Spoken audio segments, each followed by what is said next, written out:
Hello everybody, my name is Kara, and today I'm here with my spoiler-free review for Tess of the Road by Rachel Hartman. This book follows Tess, the stepsister of Seraphina, the main character from the first two books. Now Tess is very, very different from Seraphina. She's a lot rougher around the edges, she's angry and a little bit wild, and at the beginning of the book she punches somebody at her sister's wedding, and so her family decides to pack her off to a convent.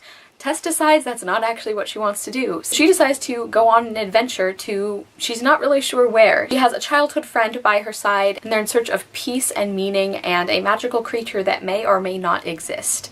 Along the way we have lots of other adventures and side characters, and we're pretty much just following Tess as she comes to grips with herself and some horrible traumatic things that happen to her, and as she learns more about the world she lives in as a whole. It's always a little tricky to say what the theme or message of a book is, but if I had to come up with one for this book, I think a good one would be that healing is possible, but it's not easy. And that really encompasses Tess's struggles throughout this book, and not just those of Tess, but those of some of the people and creatures around her. This is a really beautiful and poignant story, at least that's how I found it, but I will say that it is a very quiet story. I wouldn't necessarily call it slow, because it wasn't for me. I was enjoying the characters and the writing so much that I actually read this pretty quickly, but it's definitely a character-focused story, so if you like a lot of plot and action, this maybe wouldn't be for you. And I also really loved the main character. Tess is just, like I said at the beginning, she's so raw and broken inside, but she still has such amazing kindness and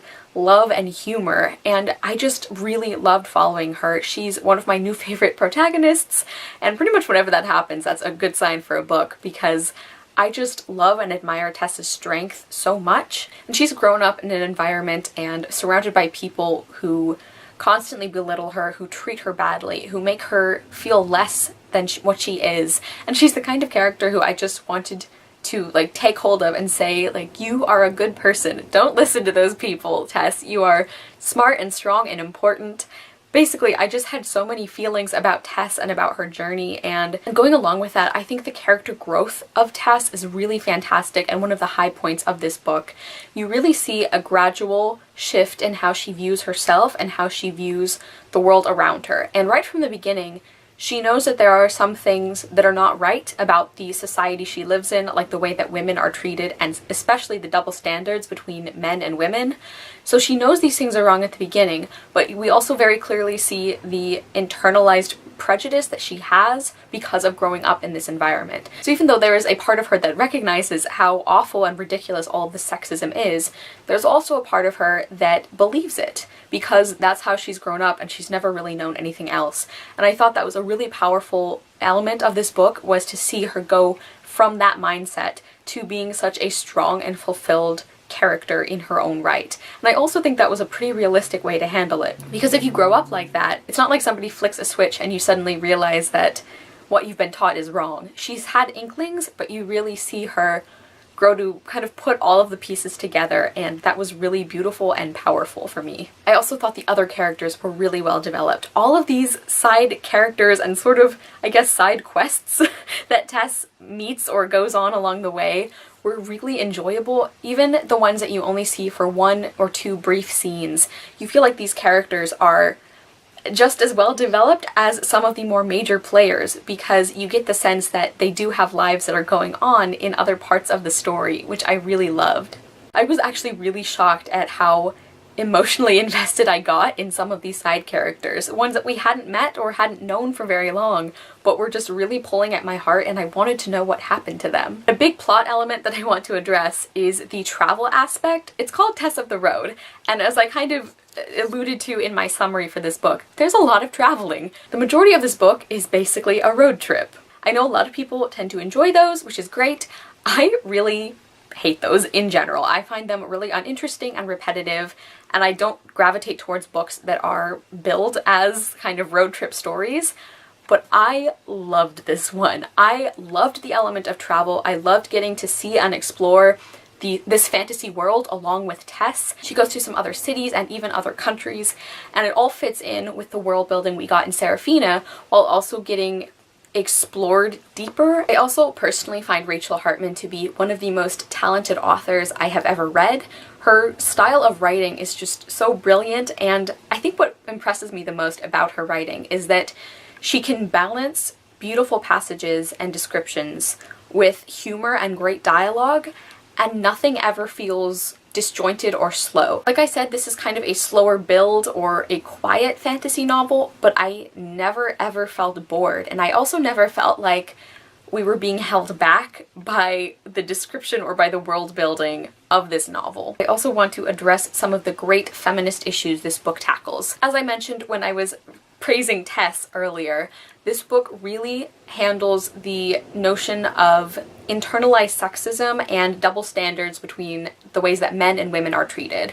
And I think it does it fantastically. There are some really personal, poignant moments where we see the horrible costs of this ideology, and I think those were done really well. There's certain parts of it that are, in a way, hard to read because they're so real and they're so unhappy. Tess comes from a pretty neglectful, even abusive home, and she is treated terribly by a lot of people who are supposed to care about her. There are also fantastic discussions of sexuality and consent, and race and ethnicity are also discussed in this book, both non-human races and how, like, the dragons and other species of those are treated. So there are non-human races that are represented and discussed, but there are also different racial backgrounds for human characters in this book, and it really addresses some of the prejudices that Tess and her people have about other countries and that those other countries have about her people.